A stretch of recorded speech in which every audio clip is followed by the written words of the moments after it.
નમસ્કાર દર્શક મિત્રો, કનમ એક્સપ્રેસ ન્યૂઝમાં આપનું સ્વાગત છે। હવે જોઈએ આજના મુખ્ય સમાચાર।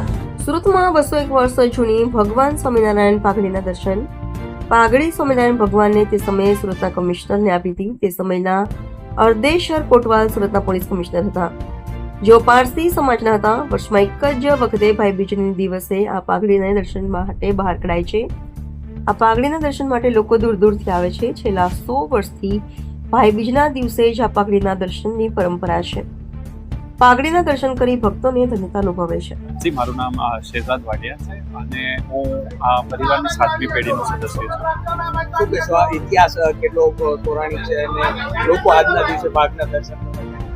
જી, તો સંવત 1881માં જ્યારે સ્વામિનારાયણ ભગવાન ભ્રમણ કરતા સુરત આવ્યા હતા, ત્યારે જે મારા પૂર્વજ છે અર્દેશર કોટવાલ, તે એ ટાઈમ પર આ શહેરના પોલીસ કમિશનર કે પોલીસ ઇન્સ્પેક્ટરની પદવી ધરાવતા અને એ પહેલાથી જ સ્વામિનારાયણ ભગવાનના ભગત હતા। અને જ્યારે ભગવાન ભ્રમણ કરતા આવ્યા એમની સિક્યોરિટીથી લઈને એમની આગતા સ્વાગતા પૂજા અર્ચના એ બધાનો બંદોબસ્ત એમને એની જિમ્મેદારી લીધી હતી અર્દેશર કોટવાલ।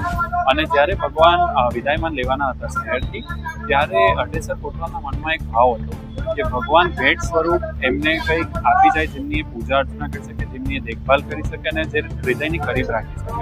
અને ભગવાને એમનો આ ભાવ સાંભળ્યો અને જતા પહેલા પોતે માથે પહેરેલી પાઘડી અને એની સાથેનું શ્રીફળ, આ બે વસ્તુ ભેટ સ્વરૂપ અર્દેશર કોટવાલને આપી હતી। તે વસ્તુને આજે 201 વર્ષ થયા છે। આવતા મહિને માગસર સુદ બીજના દિવસે આને 202 વર્ષની સ્થાપના થશે।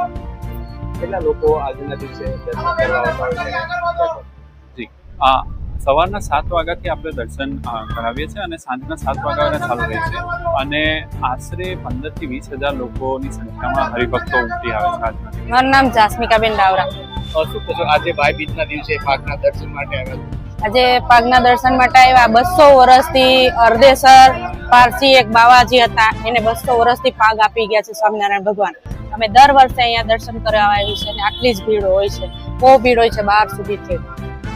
કેટલી આસ્થા જોડાયેલી છે અને ભગવાન ખૂબ જ આસ્થા છે કે ભાઈબીજના દિવસે વર્ષમાં એક જ વાર આ પાઘના દર્શન થાય છે, એનાથી ખૂબ લાભ થાય છે। આપણે દર વર્ષે દર્શન કરવા જોઈએ।